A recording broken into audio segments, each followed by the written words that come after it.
Disclaimer, এই ভিডিওটি কেবলমাত্র সাধারণ তথ্যের জন্য। এটি কোনো ওষুধ ও চিকিৎসার অঙ্গ নয়। আরও বিস্তারিত জানতে বিশেষজ্ঞের পরামর্শ নেবেন। রিক্সা থেকে নামতে গিয়ে পা মচকে গিয়েছে? বাড়িতে ফিরে জড়িবুটি, চুন, হলুদ, ওষুধ সব প্রয়োগ করে দেখলেন, ব্যথা কিন্তু কমলো না। পরদিন দুপুরে আবার একটা নেমন্তন্ন রয়েছে, সেই কারণে ফ্রিজে টক দই এনে রেখেছিলেন। ভেবেছিলেন চুলে লাগিয়ে কন্ডিশনিং করবেন। এই ভাবনা আপাতত তুলে পায়ের ব্যথার দিকে মন দিন। খাবার খাওয়ার পর খেয়ে ফেলুন এক বাটি দই, ব্যথা কমবেই।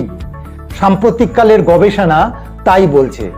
দইয়ের মধ্যে থাকা ব্যাকটেরিয়া জ্বালা, প্রদাহ, মচকে যাওয়া ইত্যাদি কমাতে সাহায্য করে। নমস্কার প্রিয় দর্শক, স্বাস্থ্য সুরক্ষা ইউটিউব চ্যানেলে আপনাকে স্বাগতম। এই ধরনের স্বাস্থ্য বিষয়ক ভিডিওর আপডেট পেতে চ্যানেলটিকে সাবস্ক্রাইব করে সঙ্গে থাকুন। চিকিৎসা বিজ্ঞানে বর্তমানে সবচেয়ে চর্চিত বিষয় ইনফ্লামেশন। কেটে বা ছড়ে গেলে যে জ্বালা হয় তা কিন্তু আমাদের দেহকে অন্যান্য ইনফেকশনের হাত থেকে রক্ষা করে, আভ্যন্তরীণ রোগ প্রতিরোধক ক্ষমতা বাড়িয়ে তোলে। তবে দীর্ঘদিন তা ফেলে রাখা উচিত নয়, কারণ তা থেকে অন্যান্য সংক্রমণ হতে বেশি সময় নেয় না। ডেয়ারি প্রোডাক্ট জ্বালা বা ব্যথা কমাতে কতটা সাহায্য করে এ নিয়ে বিতর্ক দীর্ঘদিনের, যে কারণে আলসারের রোগীদের ঠান্ডা ডুব খেতে বলা হতো। যদিও তা নিয়ে অনেক মতভেদ রয়েছে। সম্প্রতি আমেরিকার উইসকনসিন বিশ্ববিদ্যালয় ও সেখানকার ডেয়ারি কাউন্সিলের যৌথ উদ্যোগে ইয়োগার্ট নিয়ে একটি গবেষণা হয়। তাতে দেখা যায় ফার্মেন্টেড ডেয়ারি প্রোডাক্ট থেকে বেশি পরিমাণে অ্যান্টি ইনফ্ল্যামেটরি ব্যাকটেরিয়া তৈরি হয়। সেই গবেষণাপত্রটি প্রকাশিত হয়ে ব্রিটিশ জার্নাল অফ নিউট্রিশনেও। দইয়ের মধ্যে থাকা ব্যাকটেরিয়া এন্ডোটক্সিন তৈরি করে। অনেক সময় ছোটোখাটো কারণে আমাদের ত্বকে ব্রণ, ফুসকুড়ি লেগেই থাকে।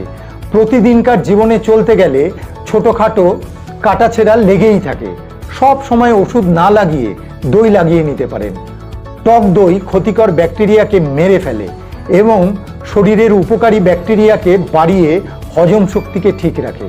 এটি পাকস্থলীর জ্বালা পোড়া কমাতে বা হজমের সমস্যা কমাতে সাহায্য করে।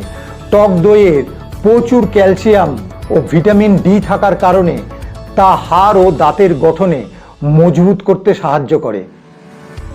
প্রতিদিন দুপুরে মিলের পর 8 আউন্স করে টক দই খান, চাঙ্গা থাকবেন, হাড়ের জোর বাড়বে। কোনো কারণে ভেঙে পড়লেও মচকাবেন না। তবে ব্যথা বাড়াবাড়ি হলে অবশ্যই ডাক্তারবাবুর পরামর্শ নেবেন। প্রিয় বন্ধুরা, ভিডিওটি ভালো লাগলে অবশ্যই একটি লাইক ও সাবস্ক্রাইব করে উৎসাহিত করবেন। ভিডিওটি শেষ পর্যন্ত দেখার জন্য ধন্যবাদ।